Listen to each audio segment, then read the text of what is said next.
Okay, when the potential difference is applied across a wire of length L and radius R, the current in the wire is I. The same potential difference is applied across another piece of wire of same material but of length 2L and radius half R. Calculate the current in the second wire.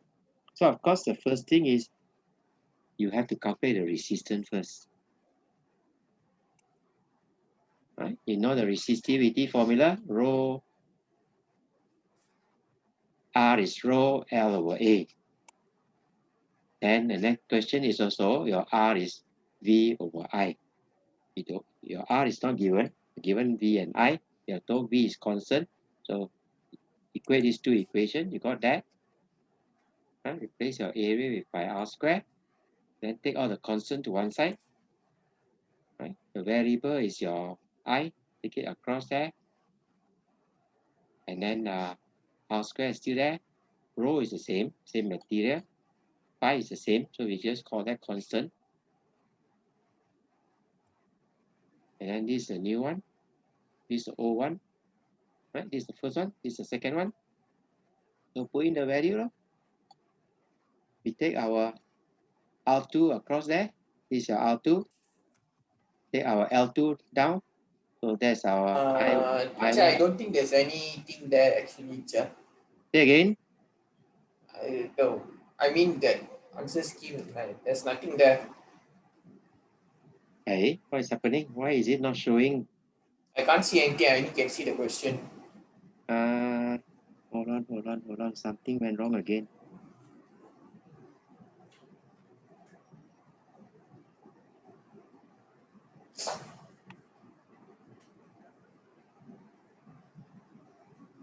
Okay. Yeah, what is happening? Okay, the screen sharing is coming back. Sorry, I pressed the wrong button again.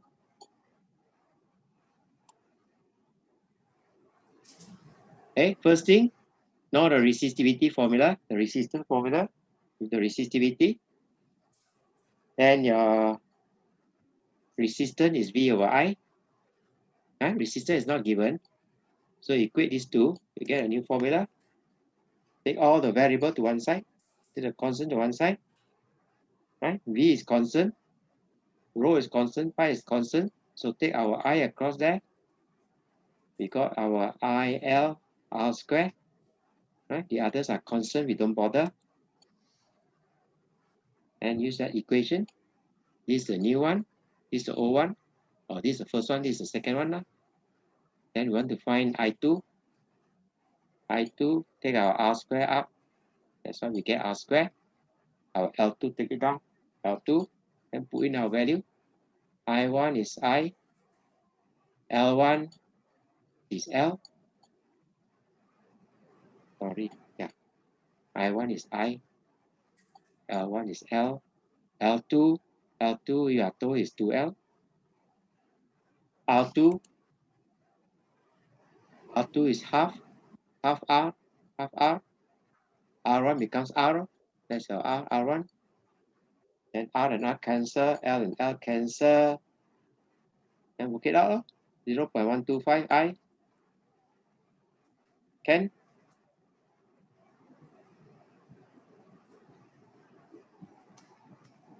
Any comment? Cannot give us so easily. Must think through the question.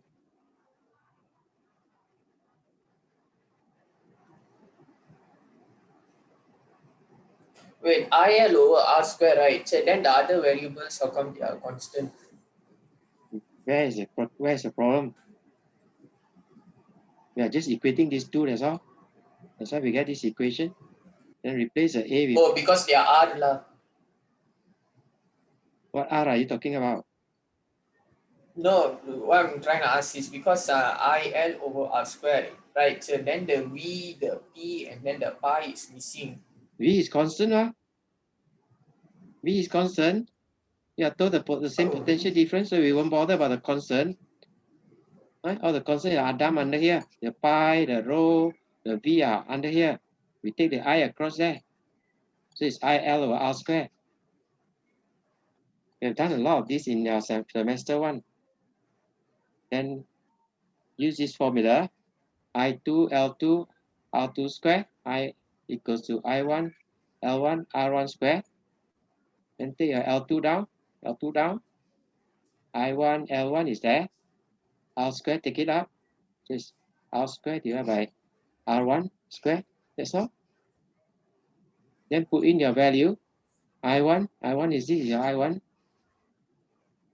L1, this is your L1, then R1, this is your R,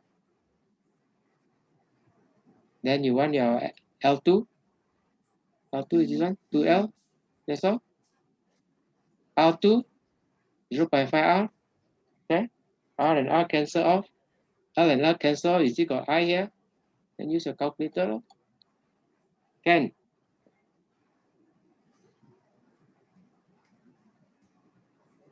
Yep, what's the problem? Okay, let's go to the next question. Okay. Okay.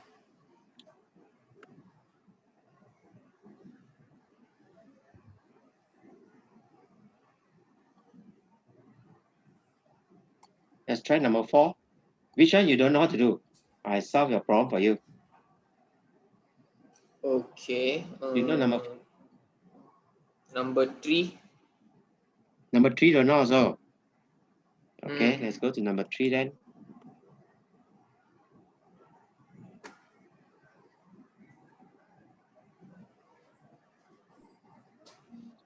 A piece of silicon wafer measures, there's your 2.4, 0.3, 1.2, roughly draw so that you know what is happening. The resistivity of silicon is given. Determine the possible resistance of a wafer when the same voltage is applied across all the pairs of the opposing face of the wafer. Okay, so that is the essential formula. Even if you don't know how to do, write the equation down. Maybe you can get 1 mark. Right? R1 is this one coming out this direction where the current is flowing this direction. So this is a cross-sectional area. That's the length. Okay, resistivity is given. That's resistivity, the length. Right? That's your current. So this is your length. 1.2, 1.2. Okay. Then your area. Area is this one. That is the area. The 0.3 times your 2.4. Okay, I cancel 10 to the power minus 3 here. 10 to the power minus 3 here. That's why I didn't write it down. Right? Change all to meter. Then get your answer. Right? R2 is here. Where the current is flowing in this direction. Right? The direction. R2. Same thing. Resistivity is the same thing. Now decide the length. Length is 2.4. This is the length. 2.4 times 10 to the power minus 3. And this is your area. Right? 1.2 times 10 to the power minus 3. 0.30 times 10 to the power minus 3. I cancel 10 to the power minus 3 here. That's what we get. So likewise for R3, can.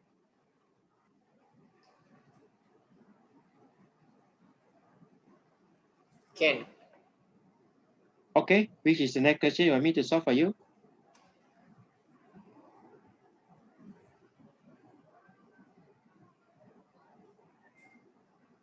One. Number? 1. You meant essay question. No, structure.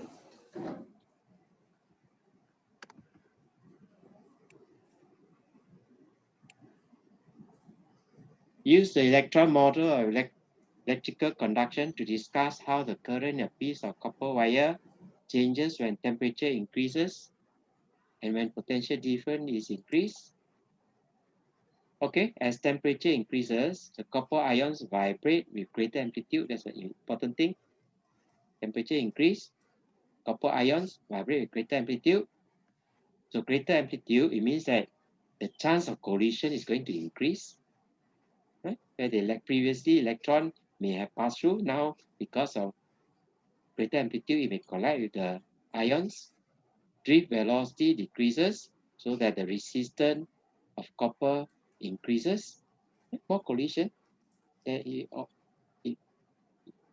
the drift velocity decreases, so resistance increases, resulting in a decrease in current. Okay? When the potential difference increase, right? When PD is increased, the electric field strength is increased. Thus, yeah, the force, not the core.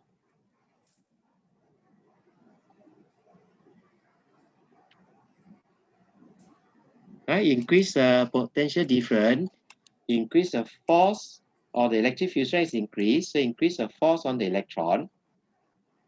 Drift velocity of electron increases. If the drift velocity increases, the current will increase. Remember the formula?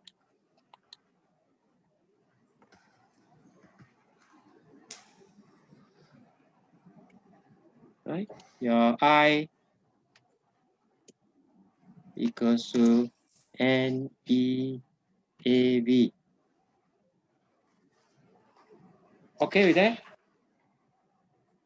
Any comment?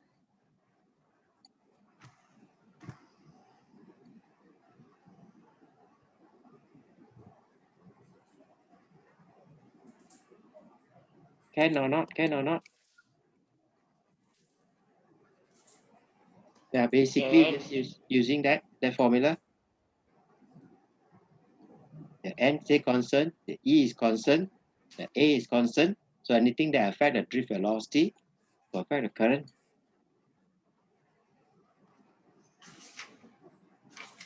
Okay, next question. Can we go to the chapter 4, sir? Say a bit louder. Can we go to chapter 4, sir? Okay. Make sure you try the other question. Next class, sir. Where did your teachers stop? Oh, he went to Kirchhoff law already. Kirchhoff's law, so fast. Okay, let's go to DC circuit.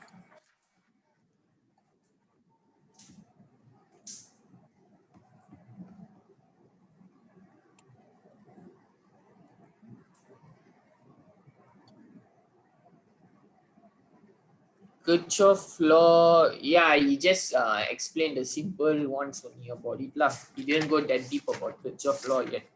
Okay, let's go to direct current. We should be doing on Saturday. We go to internal resistance, Kirchhoff's law, and potential divider, and potentiometer and Wisdom bridge. That's your syllabus. Internal resistance, you have studied it, is STPM. Explain the effect of internal resistance on the terminal potential difference of battery in the circuit there. And Kirchhoff's law, state and apply Kirchhoff's law. Okay, page 98. Topic 14, we study about a wire. Current flowing in a wire is just the rate of change in charge.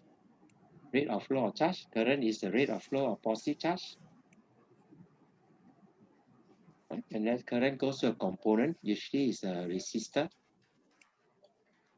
We call it a load or resistor. It has a resistance.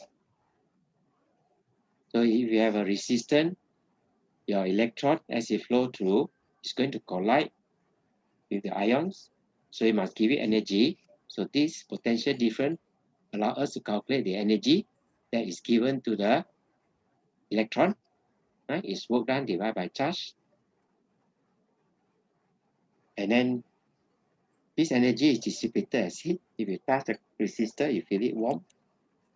So that's how we calculate our resistance. R is V over I. And if we flow through a circuit, we must have a closed circuit there with a battery. Because the energy is dissipated here, we must have a source to provide energy. That's why we are studying this topic, source of energy.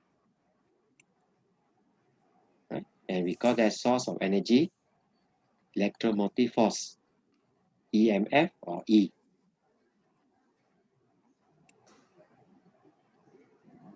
right? Remember your power. Normally, in a resistor, current flows through as a result of potential difference.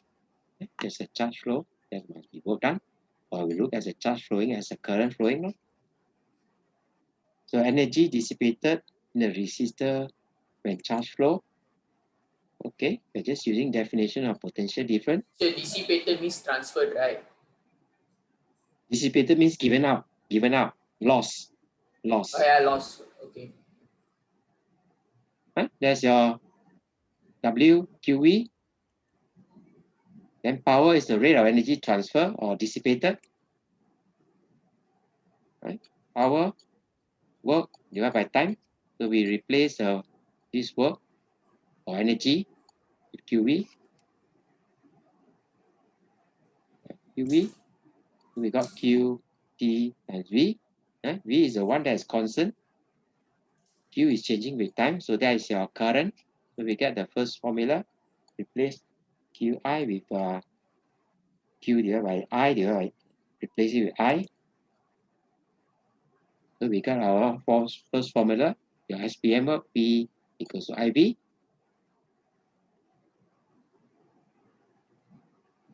Right? You're repeating to get the other formula.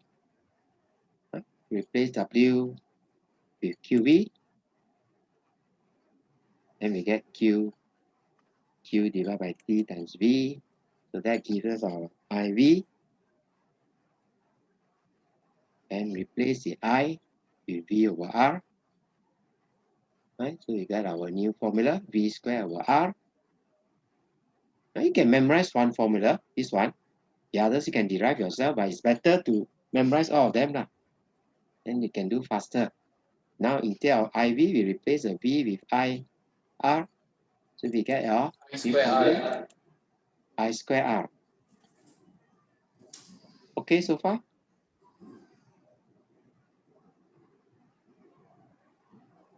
Okay now? Yeah, okay. Just a bunch of derivations. Circuit diagram. Right? You must be able to read the circuit diagram. You won't they won't draw for you the actual diagram. Right? You just circuit diagram. There's your bulb. There's your lamp or bulb. There's your variable resistor. Right? This is also called potentiometer.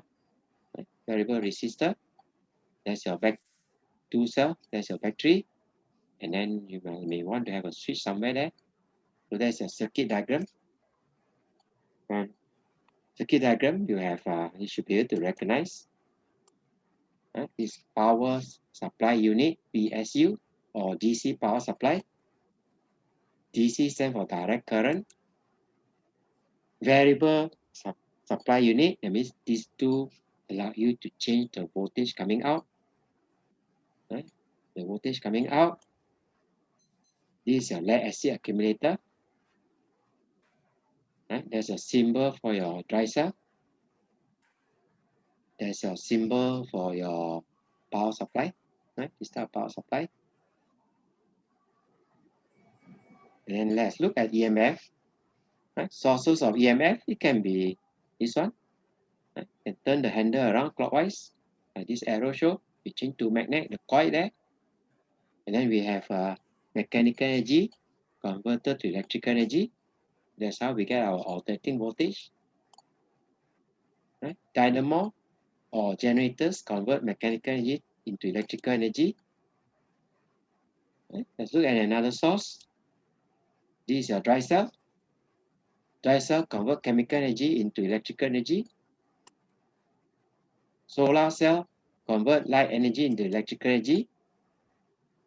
Right? So we can see that the sources of electromotive force convert other form of energy. It can be chemical, it can be mechanical, or it can be solar energy into electrical energy. Right? So we can summarize it in general. Source of EMF or power convert other forms of energy to electrical energy. Right? Other form to electrical energy. So we want to define electromotive force or EMF. E, this is the old notation, epsilon.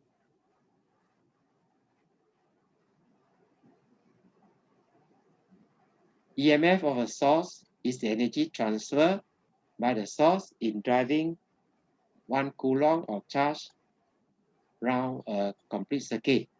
Right? That one, 1 coulomb of charge round the circuit, past the internal resistance inside there. Volt is in volt. Right? Same definition as potential difference. That's why you get the same formula. Total energy divided by charge. Same formula as potential difference. Right? W divided by Q. But W in this case stands for total energy. Goes through the whole circuit. Okay. So we can cross multiply. Right? That total energy becomes W. Then charge times E. That's what we get. Divide by T. Divided by T. Q divided by T. E is constant. Then you get this your P. That's your current. Right? P equals to E times I. Okay, same as we get V times I is E times I. Right? Normally, they won't tell you there's internal resistance there. Right? This is the equivalent circuit. There's your EMF. Inside there, there's the internal resistance. When we measure outside, it's called terminal potential difference. It's the PD across the source of EMF. And it's the value given by the voltmeter. Dry cell, EMF is 1.5. Lead acid accumulator, this one, the one used in the lab, not the car battery, is 2.0 volt. Right? So the EMF of cell depends on the nature of the chemical used and not on the size. All this is 1.5 volt. Doesn't depend on the size. All of this is 1.5 because they use the same chemical.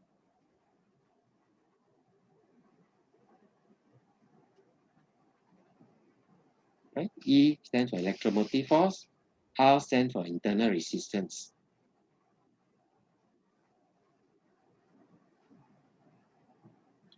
Right? What is internal resistance? Represented by small r.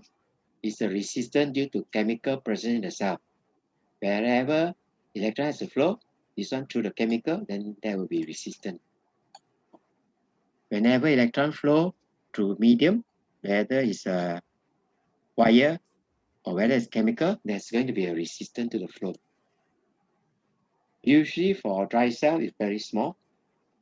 Right? For new dry cell, about 0.1 ohm.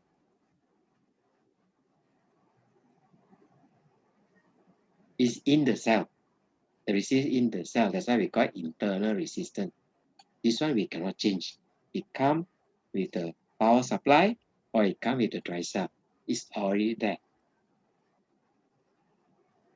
On generator, like default ready lah, it's already memang there. if it's a generator, then it's a rotating coil. It's already there. The resistance of the coil is already there. We cannot change anything. So when the cell is connected to the circuit, there's a PD across it, called terminal potential difference. Okay, so far? Anything you want to ask? No, can go on, sir. Okay. So you put a voltmeter there. Remember the voltmeter got resistance. There's your cell. Right? Usually I say they won't tell you lah, but you have to put in your head there, in your mind there, there's an internal resistance out there.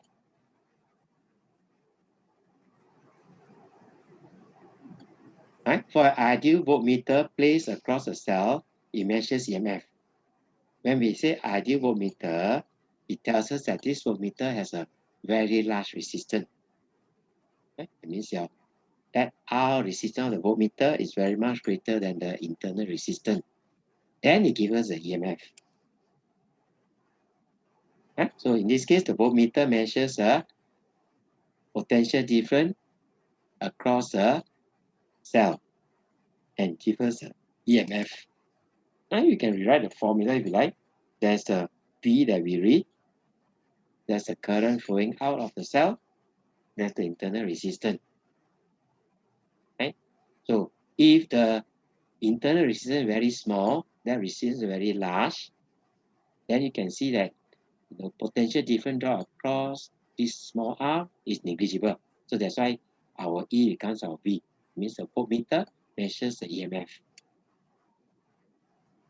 Okay, so that is the one formula that you need to remember.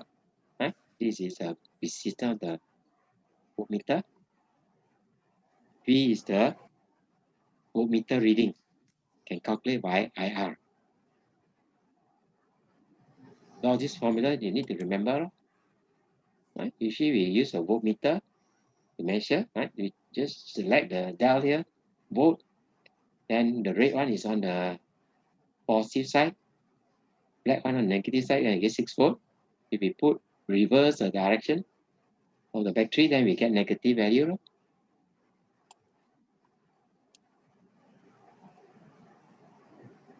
Right? E is EMF of the cell. That's how we measure. R is internal resistance.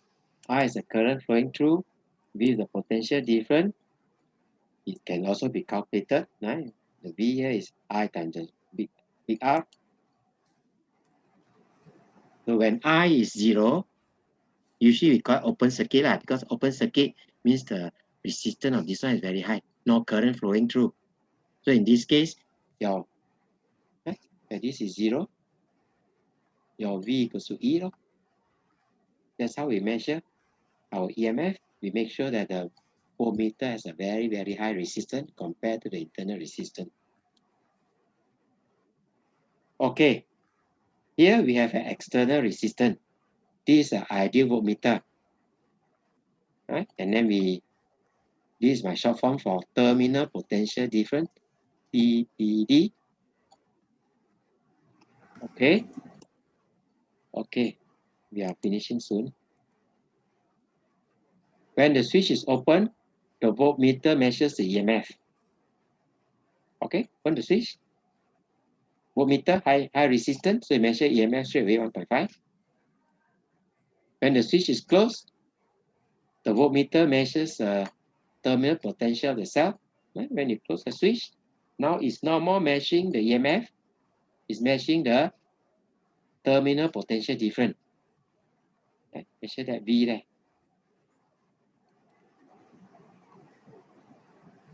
Right?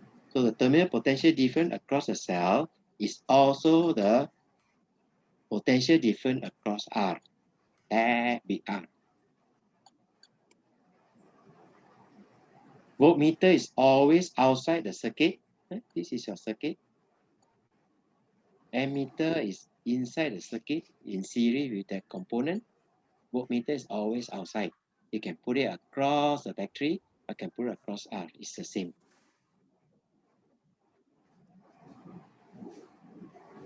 The area of a cell is shared between the internal resistance and external resistance. That means the EMF, that one, energy is shared here and shared here.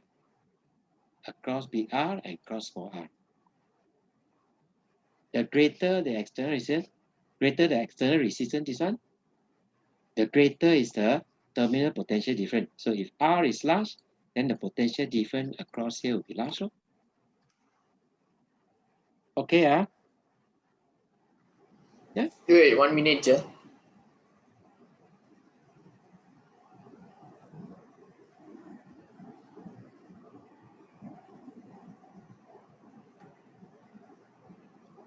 Okay. Okay, so remember, this is a potential. Teacher, but what if the internal resistance is greater than the external resistance? Usually that won't happen now. The still current will still flow. Yeah, current still flow, External but is it voltage like will be greater smaller. or what? External voltage will be smaller. Internal will be That bigger. time will come when you have to throw away your battery. Oh, okay. Not much use already. The line cannot light up.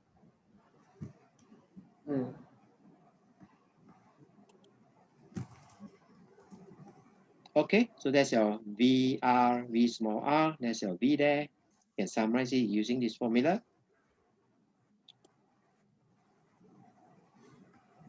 Right, we connect to external load. There's your source of EMF.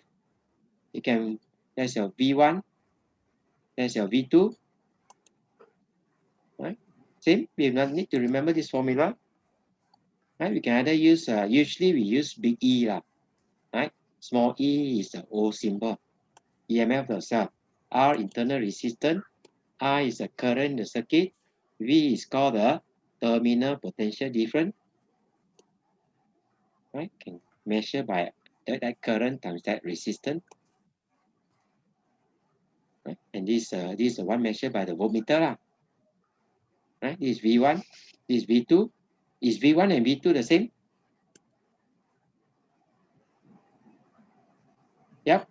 You have an ideal voltmeter, ideal ammeter. So is V1 and V2 the same? Yeah.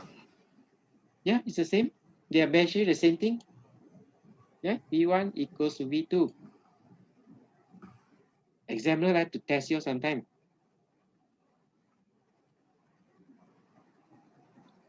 Okay, this is just extra information. Usually we use digital. Right? Our normal analog is about 5 kilo ohm. Digital have very high. Digital and oscilloscope have very high internal resistance. Right? Distinguish between EMF and PD.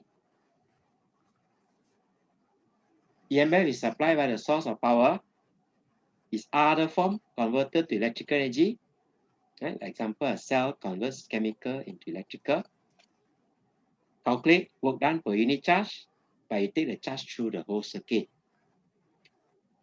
Potential difference across a component, that means across a resistor in the circuit, is electrical energy converted to other form. My example, in a heater, you convert the electrical to heat energy. It's the same. Work done per unit charge to take the charge through the load. Right? So EMF is always larger than the potential difference. Okay, that's your STPM work. Ken?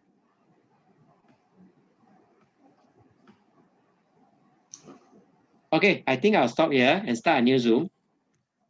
We still got about 10 more minutes. So you take a short break. Okay? Okay. Yeah.